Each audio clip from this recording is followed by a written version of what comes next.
guys, what's up?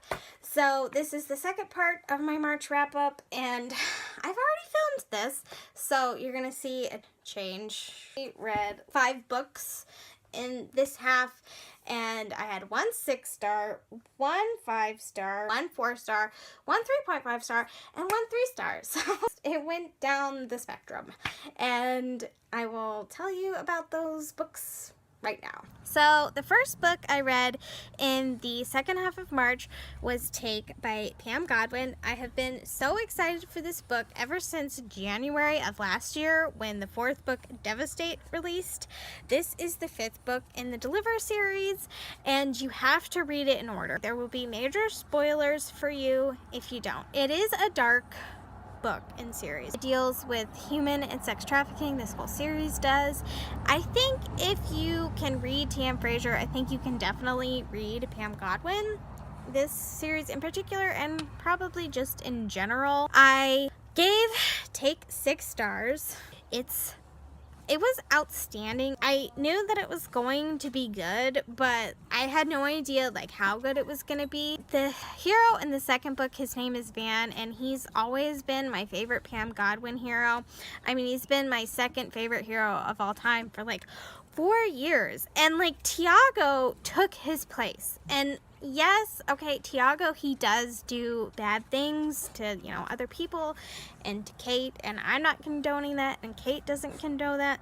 This is a captor-captive romance, so obviously it's dark, and obviously I don't approve of any of that in real life, but it is just a fictional story, and I just enjoy dark books. It deals with more internal conflicts versus external conflicts. You do have like your definite like action scenes, but for the most part, it's really about how Kate and Tiago's relationship forms and the feelings they start to experience and their struggle with that. They each struggle, Kate more so than Tiago, obviously, because I mean Kate, is his captive, and she doesn't understand how she can feel anything for him other than like hate, and she just doesn't understand how she can start to have feelings for him.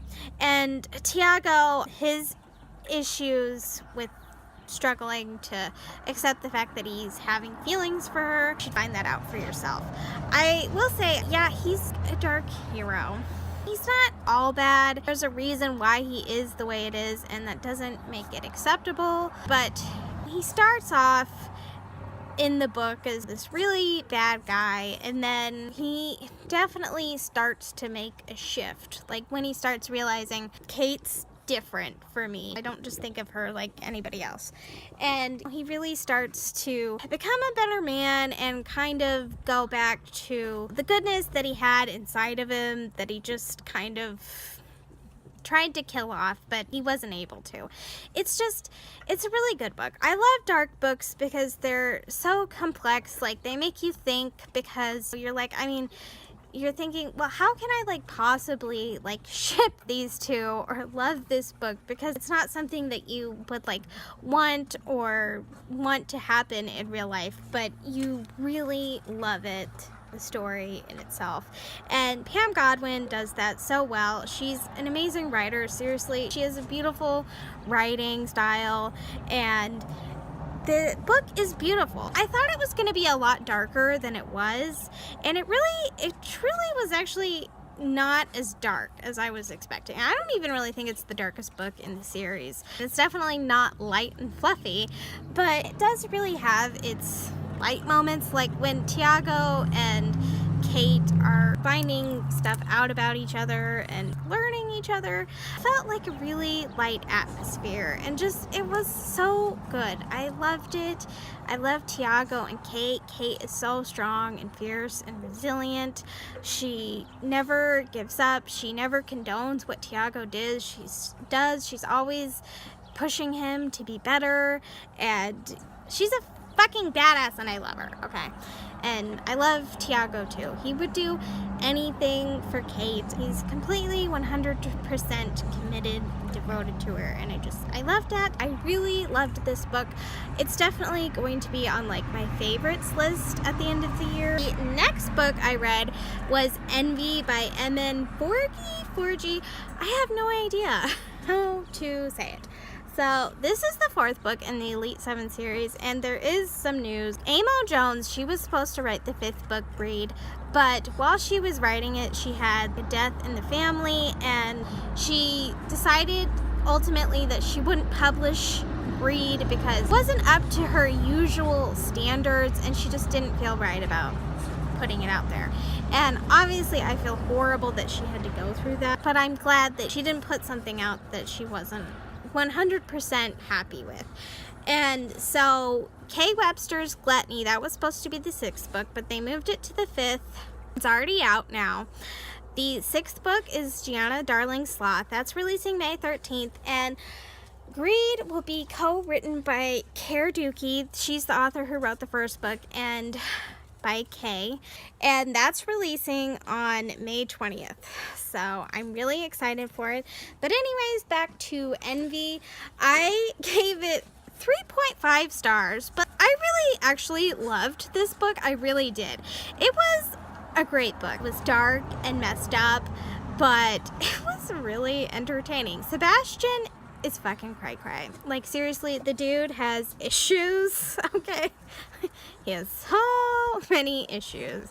You know, I always got Joker vibes from him, and in the book, he refers to something as his Joker smile, and I was just like, I was right. Boom. It was awesome. And I like really liked him, I think, in the previous book, and I really liked him at the beginning of his book.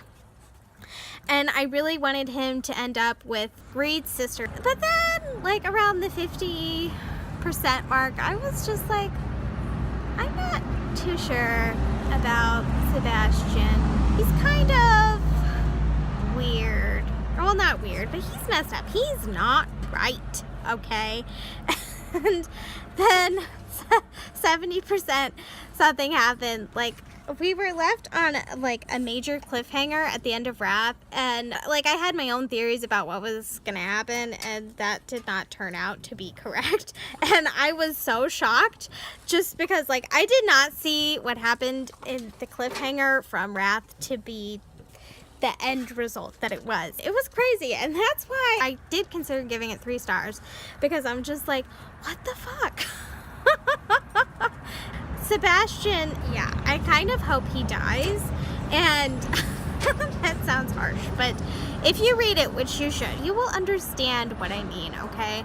But I still really loved it, and I did bump it up to 3.5 stars because I felt like Sebastian gets his dues a little bit, and so yeah, I'm really excited to finish the series and just see where it goes. And I really did love this. I do recommend reading it. I mean, it was a good book. I really, really enjoyed it.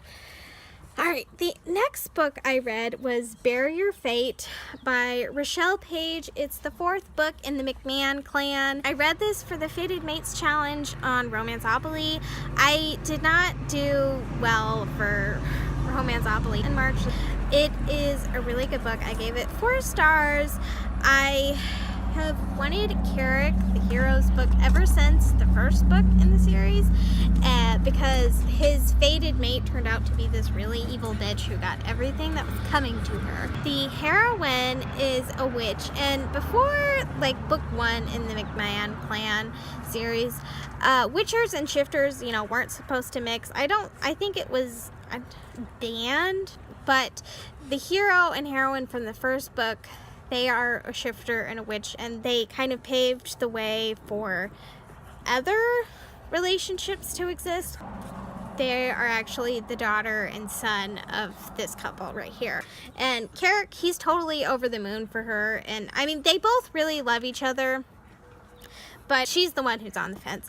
And what I loved the most about Bear Your Fate was that in paranormal books, generally, you know, there is a fated mate trope. I just love how, like, they chose to love one instead of necessarily being fated to love someone, and just, it was precious, and I loved it. And yeah, if you want a super short, insta-lovey light book, check this book out. And the next book is Misadventures with the Boss by Kendall Ryan. I decided to read this because I wanted to try to get on her blogger list, and I wanted to have a more current review than one from 2016. So I decided on this. It released last year. From the first line, I really loved it. And it is about the heroine. She has just moved to New York City, I believe, and she has a new job, and she hasn't really gotten out yet, and her sister was just like, you know what, you need to go out and go on a date and just sleep with some guy. And so her sister sets up a date for her, and she goes, and she actually does sleep with the guy, and then she gets to work Monday morning, and she finds out that the guy that she slept with is her boss. And, you know, they still have this insane attraction.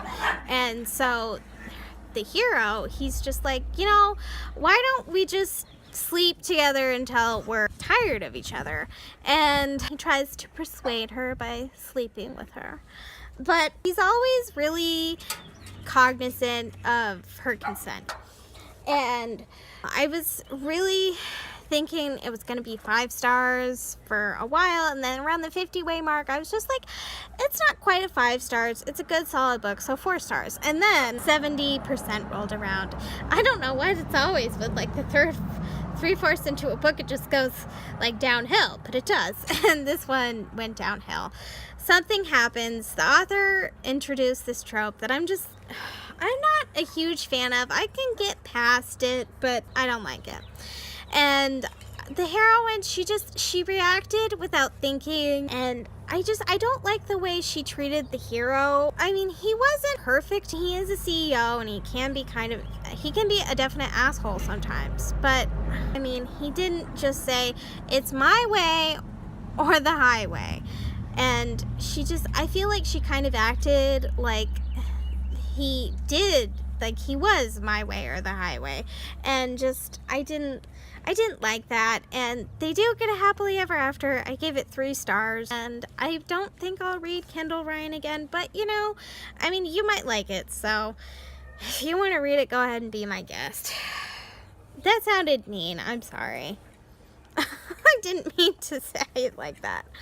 Okay, The Kiss Quotient by Helen Watt is the last book I read in March, and it was totally what I needed. I gave it 5 stars. It was so wonderful. Seriously, this book deserves all of the hype that it gets.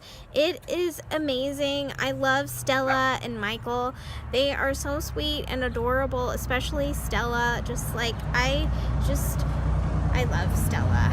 And Stella, if you don't know, she has Asperger's. I don't think she's as high on the spectrum as you can be, but she is, you know, socially awkward. And her parents have been pressuring her to find a husband and have kids, and she's thinking maybe it is time, and so she hires an escort to teach her about sex. So it's kind of a reverse Pretty Woman, but it is a bit different. And they form a fake relationship, and it turns into real feelings, and they really love each other. And it was such a good book. I loved it so much. It was sweet and a little heartbreaking, and I can't say enough good things about The Kiss Quotient. I'm so excited for the Bride Test, and if you've been hesitant to read it at all, just try it. It was really good, and I think that you will love it. And I think that's gonna be it. Hopefully this will be the last time that I film this, so fingers crossed. See ya.